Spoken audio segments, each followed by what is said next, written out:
it's very clear that one of the biggest expenses for society is healthcare, and that's only going to get bigger with time and more complicated. It's also very clear that the American public is very aware of the value of research, potential value of research for dealing with healthcare issues. The public is very conversant about healthcare issues, and the public is a very generous patron and a very patient patron of our activities, our research activities. It seems like the mission of the university is also changing. You know, we've had this mission for a long, long time of teaching, research, and public service. Those are the three things that we're all evaluated on from time to time. But now there's a new category called translation. And this is where you take the output of research, put it into the public hands some way. And this is getting to be an important issue at the university. And it turns out that my experience is, and this is of course very limited, is that most of the research that's done at the university is in a cycle. We have some basic idea, we work on it, very excited and so on, get to a certain point, and then we go back to another new idea and go to that certain point cycle again, but we rarely go beyond that point, get it off the research level and into the hands of people who can actually use it. So I think this is a very difficult challenge. I think also, speaking as a professor, most of us don't really know how to do this well, and hopefully it'll get a lot better. So this talk is going to be in line with the premise of the meeting here is medical technology innovation in diabetes. I'm just going to tell about the work I've done over a number of years at the transition point. It's work that's also being collaborated on by my company, Glysense, which was set up by a number of former students, UCSD bioengineering, and I'll say more about that as we go. First, the problem of diabetes is an enormous problem. This just explains a little bit about the basic principle here. Here's the stomach, the pancreas. If you look in a microscopic view of the pancreas, it's really two different kinds of tissues combined. One is the tissue that produces digestive enzymes that go into the gut and help us digest, and that's this tissue here. And that's about 99 or more % of the volume of the pancreas. But interspersed in that tissue is what's known as an islet of Langerhans. And inside that islet are about 100 cells, one of which is the beta cell. The beta cell is a pretty unusual cell in the body. It's capable of responding to glucose concentration and synthesizing and elaborating insulin on demand. And it's got its own little circulation, which really isn't shown here. The insulin goes into the bloodstream via a microcirculation conduit and then circulates through the body. Whereas with the other types of tissue in the pancreas, there are ducts and so on that collect the digestive proteins. So that's the basis of it. And this little cartoon shows you what the beta cell does. There are packages of insulin that are synthesized and ready to go here inside the beta cell. And this is glucose, our main metabolic fuel. It comes to the membrane and activates the release of these insulin packets into the bloodstream. Insulin then circulates around through the body and finds a variety of cells such as muscle where there are receptors for the insulin molecule, and insulin binds to these receptors. And that turns on a whole bunch of things inside the cell. For example, one very crucial thing is it opens the pores of the cell to glucose, and glucose in the bloodstream flood into the cell, whereas when insulin is not present, glucose builds up in the bloodstream. You can't get into cells to any great extent. Once glucose enters the cells, then metabolism ensues, energy is produced, cells can do what they're supposed to do. So this is sort of the simple view of what happens in the normal cell, in the normal system. Now, for people who don't make insulin or don't secrete it or something's wrong with this part of the system, you can have type 1 diabetes. People who the receptor and the insulin action is insufficient, have what we call type 2 diabetes, and those are the problems. Either kind of diabetes leads ultimately to the same complications, one of which is damage to the basement membrane. This is a capillary cut in cross-section, and so this is a big red blood cell sitting in the middle of that capillary, and these red cells have to fold over in order to get through the capillary. And there's a layer of endothelial cells right around here, around the edge of the capillary. And then right below that is the basement membrane, a little collagen membrane, very thin and tight normally. But after a number of years of diabetes, this is what the whole thing looks like, okay? This is the lumen or inside of the blood vessel. There's just a tip of a red blood cell there, and these are proteins and such. The endothelial cells are all kind of crunched together, but the basement membrane is very much enlarged. It's very diffuse, very porous, and basically destroyed with time as a result of the disease. And of course, this is where the supply of nutrients goes to the tissues. So the tissues that are reliant on this structure here become damaged, and that's the retina, other tissues, and so on. So diabetes is really important because it's such a large entity. Type 1, as I mentioned, is an autoimmune disease, and that's where the body gets confused and attacks its own beta cells and takes the beta cells and islets, resulting in loss of insulin production, and of course you cannot live for more than a few days without injections of insulin at that point. Type 2 diabetes is associated with the lack of sensitivity to insulin on the peripheral tissues. It's very much tied into obesity, lifestyle, inactivity. Both of these lead to the same kinds of microcirculatory damage, retinopathy, neuropathy, nephropathy, amputation, etc. Type 2 diabetes is at epidemic levels now, okay? It's greater than 12% incidence in many groups. And whereas we've had type 2 diabetics in their 50s and 60s all the time in the past, the new group that's added to the type 2 diabetics are 20-year-olds, okay? The large incidence of new cases of diabetes are among young adults. There are 2,000 new cases of diabetes a day, 170 new cases of blindness due to diabetes, 150 amputations are done a day due to diabetes. This is an estimate of the monetary cost, but it's way out of date now. This slide's a few years old. But you can see it's quite a large expense to the public, okay, just diabetes alone. And intangibly, there's a tremendous wastage of human resources taking care of this disease. So this is something that really needs to be worked on. There needs to be new approaches. It's been a problem with society since, insulin was discovered in 1921, and the disease is still here, and it's rampant and growing, and it's a big concern. It's going to consume a lot of healthcare costs. Now, the basic premise of therapy is this picture here. This is one of the results of the Diabetes Control and Complications trial. And this shows the glucose concentration on this side, blood glucose concentration, and this is the rate of retinopathy per 100 patient year on this side. And this shows a causal relationship between blood glucose concentration and the incidence of retinopathy. And this is sort of the central dogma in treating of diabetes. All therapies are based on somehow pushing glucose concentrations down and getting into a low region here where retinopathy, neuropathy, nephropathy, and those other aspects of it can be minimized.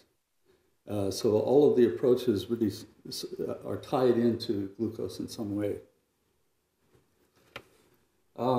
This is the kind of glucose excursions that so-called non-diabetics have during the day. This is time in minutes during the day here, and this is glucose concentration on this side. And these little red dots are blood glucose samples.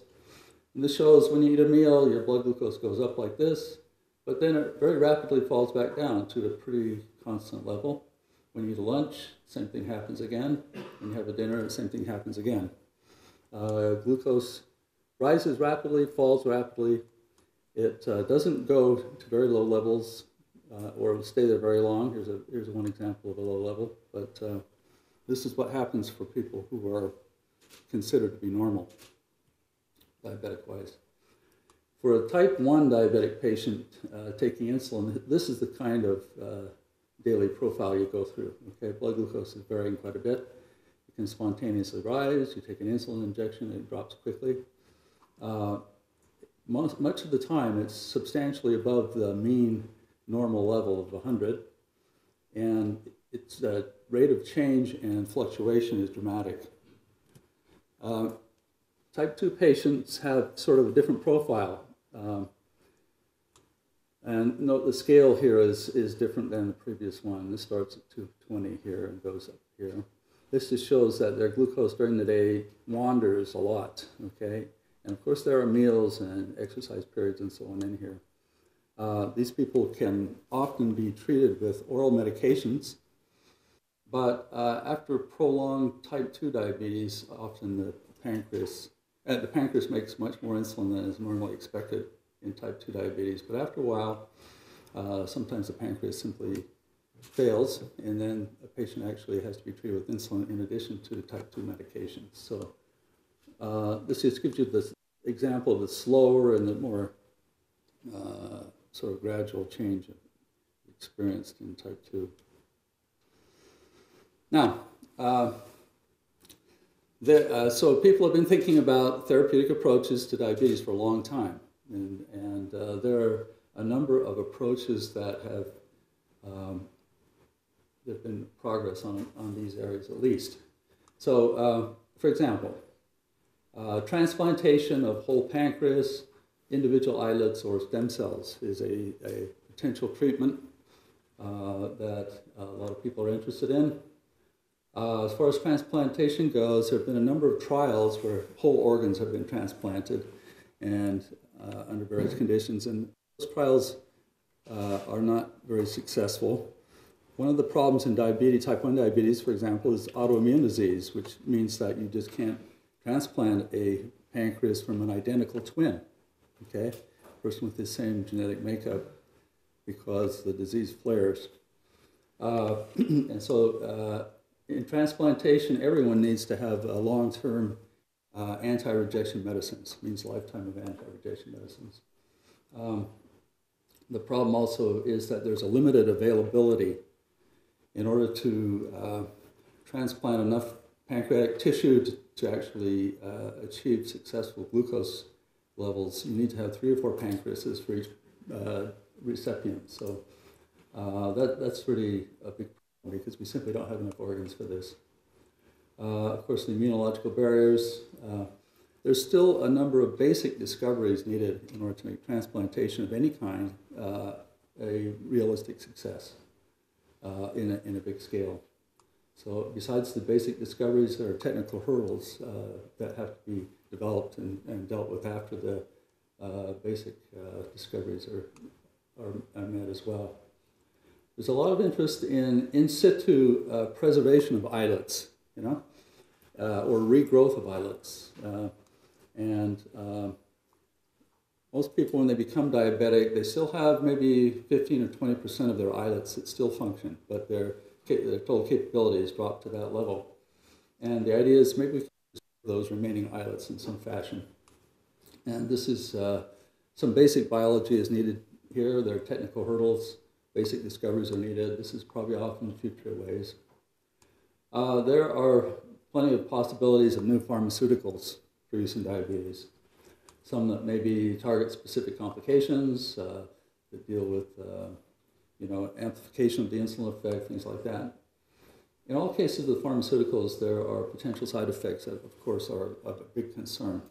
And it's quite a concern that the armamentarium of oral medications, particularly in type 2 diabetes, is actually diminishing now rather than increasing because of the complication effects and the fact that some of these medicines are being removed from the market. But there's potential for new ones. So this is ongoing activity. Prevention of diabetes sounds like a great strategy. This means change your lifestyle. Weight control can always help in type 2 diabetes, certainly. Exercise is essential. and general education of the public about how diabetes works and what can be done to improve. This is a great option, by far the best option, but it's simply not a solution for all patients. Okay? Certainly type 1 diabetics won't work. Glucose sensor is a project we've been working on. This one is specifically suited for hypoglycemia warning. And hypoglycemia is a big problem, especially in type 1 diabetes. When people give themselves insulin, if they get just a little bit too much, they can drive their blood glucose down to very low levels. And the problem there is once your glucose is at that low level, you may not have enough glucose on board to run the brain, make decisions about care, drive your car, take care of yourself, and so on. And so this device could warn of that. It could be used for insulin dosing. How much insulin do you need based on what you're eating or what you plan to eat, therefore allowing you to get much closer titration of the glucose levels. It could be used with other therapies. These others that might eventually be developed could also benefit from knowing what glucose is on a minute-by-minute basis, even if they're not directly coupled to it. And there's a device, the artificial pancreas. The glucose sensor has long been the main limitation in developing an artificial pancreas. So this is quite near term now, which I'm going to explain this about in my talk here. And then there's the artificial pancreas, which has been talked about for a long time. The issues here are safety and reliability. It's hard to imagine sending a child home with an artificial pancreas and all the activities a child might do. It must avoid hypoglycemia. The configuration of the artificial pancreas has to be acceptable to users and unobtrusive. It must not require maintenance of the user. Okay? And of course, it has to be a reasonable cost. This device is being researched actively now and is at intermediate stage. Now, if you're interested in the details of these various topics, there's a recent plan called the Diabetes Research Strategic Plan. It came out just a few months ago. That was written by there's a committee, a national committee, to look at all the options for treatment and therapy in diabetes. And you can go to the NIDDK, National Institute of Diabetes and Digestive Disease website, and you can look at this plan. It's quite a large plan, but it's pretty even-handed and leaves out all the near and far-term possibilities for therapeutics. So that'll give you a lot. Now, this slide, to talk about what we're doing, this slide was given to me when I was a postdoc in Boston back in the 70s by my research mentor at that point. And this was the vision at that time, the dream of a implantable glucose sensor. A lot of people had this in their mind at that time, back in the 70s. And of course, it has a glucose electrode of some kind, power supply, transmitter. This is all implanted under the skin or in the body someplace. And it sends some kind of a signal, like an RF signal, for example, to a receiver. This is what it was viewed as in those days. And there's another version of this, the implantable artificial pancreas, which has the same sensor, power supply. This time it has a computer. This is what they looked like in those days, pumps. Insulin reservoir with a rubber receptor, and you could refill this insulin reservoir through the skin that way infrequently. These were dreams, and this has been held up by the diabetes community for a long, long time, okay, and worked on for a long time. So it's nothing really new. What could you do if you had a glucose sensor? Well, in type 1 diabetes, insulin dosing, hypoglycemia warning, artificial pancreas, obvious wireless connectivity. There's lots of opportunities there. If you're type 2 diabetic and you had a glucose sensor, you could have real-time glucose monitoring and adjust your medication, exercise, and lifestyle. Gestational diabetes, women who are going to deliver but are borderline diabetic, and often the baby is substantially overweight, so fetal weight management by controlling of maternal blood glucose is a clear option in gestational diabetes. There are plenty of pre-diabetics around, people who often are progeny of two diabetic parents and will probably become diabetic at some point in their life. And the idea of prevention of diabetes might be possible if you can manage your blood glucose more correctly. Body weight management might be a possibility.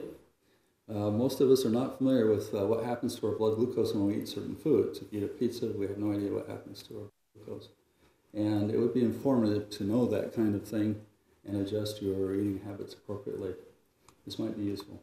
There's plenty of opportunities for glucose sensors in critical care monitoring.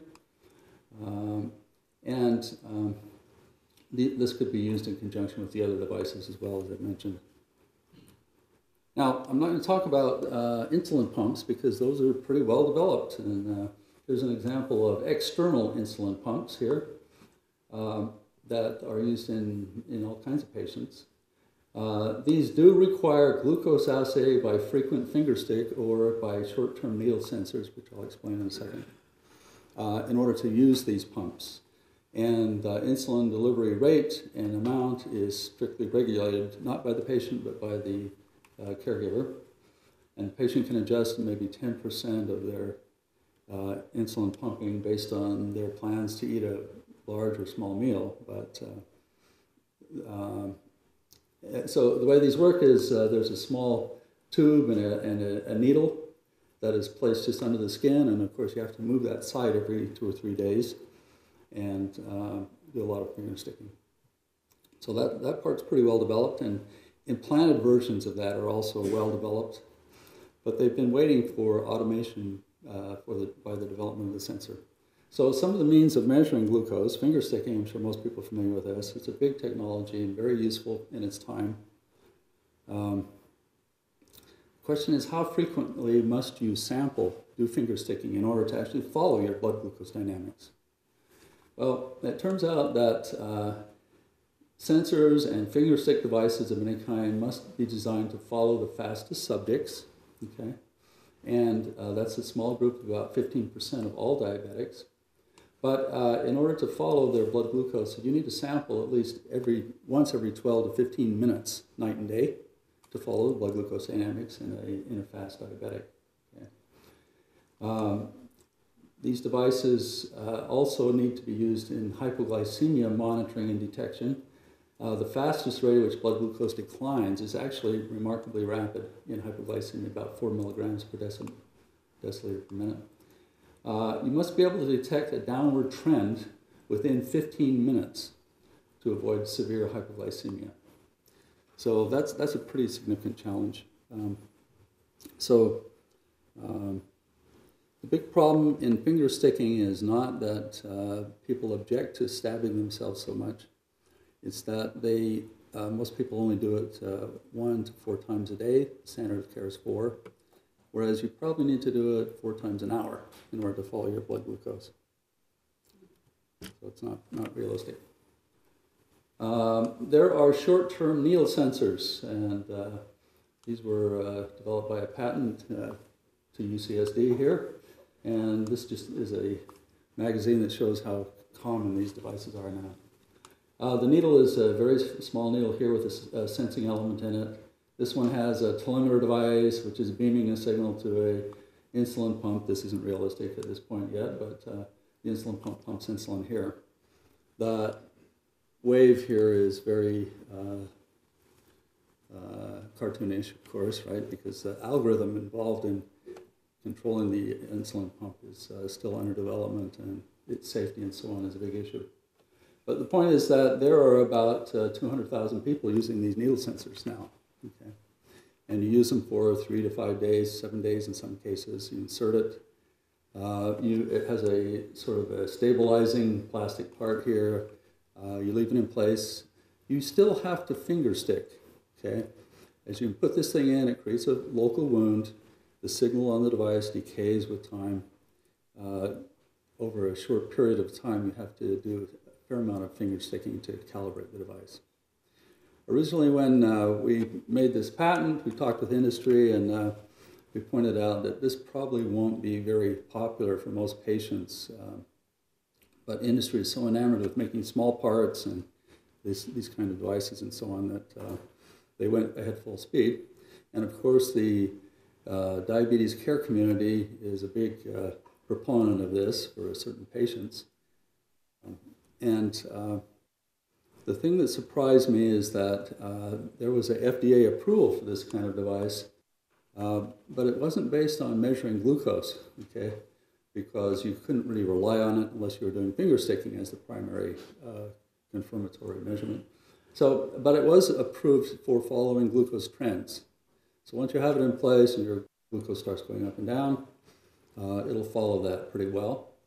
When the signal starts to go down, the instructions are to disregard the sensor and start finger sticking more frequently, okay, because it's not approved for hypoglycemia detection by the FDA, although I'm sure a lot of patients use it for that. There have been studies of this as to the outcome of, based on use of this. The sensors end up in reduction of your blood glucose levels, average blood glucose levels represented by hemoglobin A1C, if they're used consistently. But the problem is that most patients don't like them very much and don't use them consistently, okay? Those who are using them. There is an important lesson learned from this device, even though it's kind of a less than ideal implementation. Even supposedly well-managed patients have much poorer glucose control than was previously imagined, okay? Most doctors are totally surprised that what they think is a well-controlled patient uses one of these sensors and the blood glucose is going all over the place. So that made it pretty clear that indeed there is a need for, people were hoping that wouldn't be the case, so maybe we don't have to follow glucose so much. But it turns out it is the case, and now it's very well understood by the diabetes care community. The other big thing about this device that's been useful is these sensors have been used in early artificial pancreas controllers. And there's a lot of research going on that right now to make the controller in the artificial pancreas system. But of course, it's understood that more acceptable sensor is going to be needed by the general population for this to become widely used. So it had it made a big impact. The number of users is going down steadily at this time. Now, another possibility that people are so excited about, but has its limitations, is so-called non-invasive optical sensing technologies. The idea is you use all kinds of optical methods like optical rotation, circular dichroism, optical coherence tomography, refractometry, Raman spectroscopy, all these optical methods that chemists have developed over the years. You shine a light through your finger web or your earlobe or through your cornea or something like that, and try to find a wavelength or an optical signature condition for glucose among the other things that are present in those fluids. And therefore you could have a totally non-invasive glucose measurement. No need to stick, no need to insert or anything like that. And this idea has been worked over pretty heavily. There's been substantially more than $2 billion invested in this by industry and government over the last 30 years. There have been, and the problem is getting a specific measurement for glucose in the presence of all the other organics that have similar carbon, oxygen, and hydrogen structures. The NIH has even sponsored 4 direct tests in the absence of a well-defined physical principle. The idea was, well, let's just test the device. Why don't we have some patients, we'll measure their blood glucose, we'll do the optical measurement and see if there's a correlation between the two things. And that has never worked in 4 studies. There have been large studies. Never got higher than a 17% correlation in any one of those studies. Okay. Of course, 50% is not even useful, but there's a fundamental reason for this. I've thought a lot about this, and I think there's a fundamental problem. One is we have glucose in your tissue fluids and many other organics, all kinds of them. Glucose is not the highest concentration. It's not the strongest optical activity. There are many others that are at least comparable, if not much higher. But they all are put into the optical method, whatever it is, and then you get a signal out. Okay? And that actually works pretty well. If you synthesize a test solution and construct all the chemicals you need, put it in together, you're going to get a signal. And you can change glucose alone, you'll find that this signal alone will change. If you change all these others, you'll find that the signal will change as well. That's what I call the forward problem. Glucose and many other species combine to produce a signal. The inverse problem is what actually has to work. That's where you look at the signal here. This is how the user would do it. You look at the signal and try to go backwards and figure out what glucose is by inverting this. From the signal, it's not been possible to go backwards and isolate the effects of glucose in this. So this is a clear and consistent conclusion about this technology. Approaches are limited by a lack of specificity to glucose. Optimism is sustained by the general publication policies where we always publish positive results, but never negative results. And that has led to sort of a continuing enthusiasm for this. People discover that, oh, this could be a good idea, work on it, and discover some of its barriers. And of course, you can't publish what difficulties there were, but they sort of walk away from the problem, and then somebody else comes along and discovers it again. So it's a very challenging problem, and deceptively so. Now, very briefly,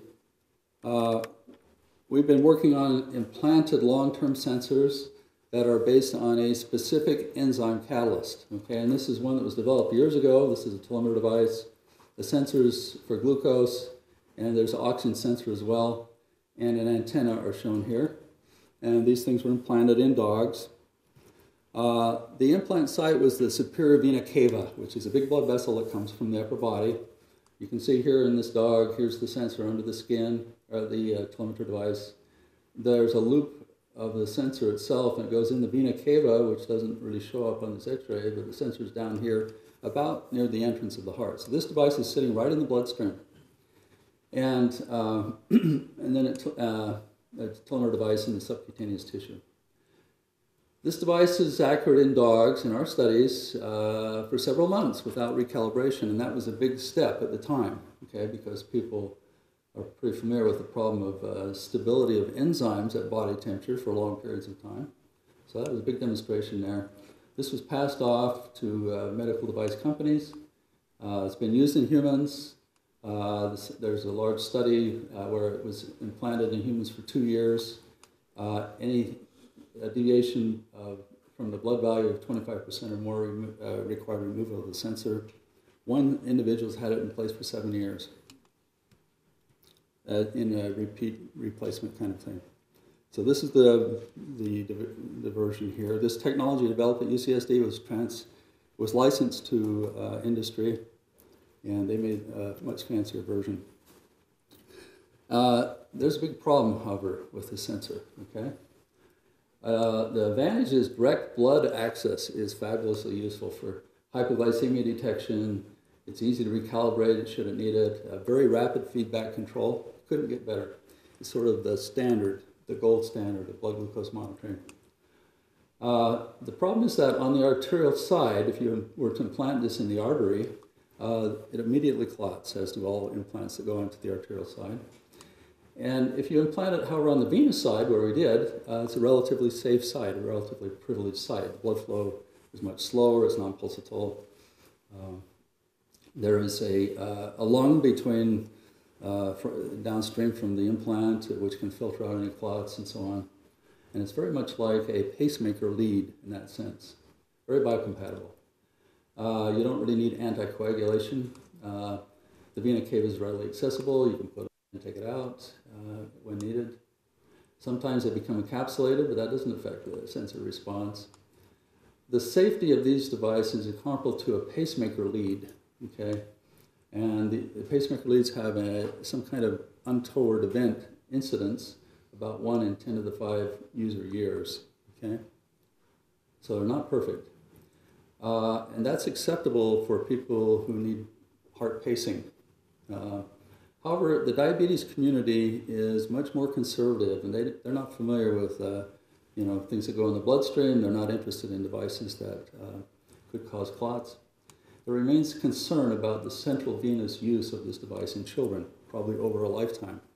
So my guess is it will probably not ultimately become a product, even though it's passed FDA trials and so on. It has to be accepted. So we've been working on an alternative version. I'll just briefly sketch this out. This is the experimental animal here. the implant goes in the subcutaneous tissues. And it's worked pretty well. We've done a large number of pig studies. We're now into a human clinical trial. The implant itself looks like this. It's got a battery inside that goes for a couple of years. It sends out through an RF signal through a transmitter every 2 minutes a blood glucose value. And there are 4 sensors combinations on the ceramic disc on the top of this device. This is the kind of data we got in pigs. This is glucose on this side, and these are days on this side. Okay, and this is when the pig was non-diabetic. We start out by implanting many of these implants in a given pig in a non-diabetic state. And the story on a pig is that they can eat tremendous amounts of food, but it doesn't cause their blood glucose to change much at all, in contrast to the humans. Okay, so you have to give an injection of glucose every few days here in order to actually see any change in the blood glucose signal. These little blue dots are blood glucose samples. The red is the sensor signal. And this particular panel starts out on day 174. Here at this point here, about 186, there was a need for a calibration adjustment, but this gives you an idea of how stable the device is. Then after a year of that, we gave the pig streptozotocin, which wipes out the pancreas, and the pig became type 1 diabetic, and this is how the pig looks now. This is on day 375. Each one of these are quarter of a day here in this case, expanded temporally. It's the same scale on this side. So here you see the blood glucose going all over the place now. The pig's having hypoglycemia. It's clipped at low levels here. It's artificially clipped at too high a level. So the range we're interested in is in between 50 and 400 here. But you can see that that's the problem going on. And this is a very difficult experiment because you have to run in and give the pig some insulin in order to save it, or you have to run in and give it in the middle of the night and give it some glucose in order to pull them out of hypoglycemia. So that gets pretty old hat pretty soon. But this experiment went on for 520 days as an implant in a pig. We have over a total of 31 device years in pigs. This is based on fundamental advances in enzyme stability, oxygen sensor stability, and implant biocompatibility. I'm sort of skipping some things here because I want to get to the translational part. Industrial academic collaborations are absolutely essential for this kind of thing. We have an FDA-approved now phase 1 study in humans with this device going on. There are people in San Diego with these implanted now. It's in progress. Medical projects of this sort usually require FDA approval and preliminary human results before significant funding can be obtained. Investors are pretty leery about providing funding based on animal studies or early studies and so on. When you actually get to the stage of getting an approved investigational device exemption from the FDA and actually getting human data, then investors get pretty excited at that point. But until that point, they don't. So obtaining human results, however, requires a significant investment. Okay, there's a lot of work that goes into it just to get to that stage. So it's kind of a big problem here. Now, the company Glysense, that just across the street here, that was founded by myself and former students, has been funded by many peer-reviewed grants from the NIH, in particular SBIR Phase 1s, Phase 2s, R01, RC3 clinical trial grant. We got an ATP award from the NIST, although I don't know if that program's still functioning. We got awards from the DOD, the Juvenile Diabetes Research Foundation, CalTIPS. I think that's probably not there anymore. But I'm just saying that we really didn't get a lot of early stage investor input into this, but we funded it largely by peer-reviewed research funding. We avoided early stage venture capital investment because, that means that you might have premature loss of control when they want their money back and demands on when they want to exit. You can't do everything with peer-reviewed grants. You do have to accept some angel money, that kind of thing. But I'm of the opinion that this model where venture capitalists get involved with early stage is a failed model, in my opinion. I don't have too many examples I can tell you about where that really has led to finally a good success. Glysense was founded in 1998 with outstanding talent, okay? Former UCSD students. And I really mean that. They've done all the work. I just get to give the talks, that kind of thing. The glucose sensor has long been the key to the artificial pancreas, and that's going forward. Here's a picture of, at one time, of the team, and there's a list of students who've done research work in my lab, postdocs and lab staff people, collaboration with a number of faculty, and in particular, the team over at Glysense. You know, it's a pretty difficult thing nowadays to have it continue and persist long enough to actually make a product, especially in an economy like this. So they've been incredibly effective. And then, of course, we've had funding for work that's been done at UCSD, in addition to the work that was funded at Glysense by the NIDDK and National Diabetes Foundation, DOD. So I'm going to stop at that point. There's like 1 minute until lunchtime, so there might be enough for one question or something. Thank you.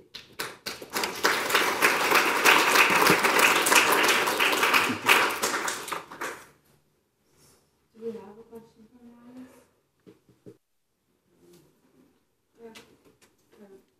Yes, I had one quick question. Hopefully it'll be a quick question. That is, how did you sort of manage to facilitate that, it's a no man's land that you have described, which was get an idea to the point where maybe it's more mature, it's difficult to get funding, say, from the government, and to make that translation to actually securing funding from the investors and venture capitalists? Well, the idea is to do what we know how to do well here at the university and write proposals. And after enough of those, sooner or later you start actually getting funding for various parts of the device and then funding from other agencies for other parts and so on. And so that's carried that company along for quite a while. Through the point of actually, you know, all the basic physics, the development of the device, the testing of the device, the animal studies, all that kind of thing was funded largely on grants, not totally, but largely. During that period, our other option was to accept early stage venture funding at ridiculous conditions, okay, where we give up control of the company, we lose all options and so on. So we haven't had to do that.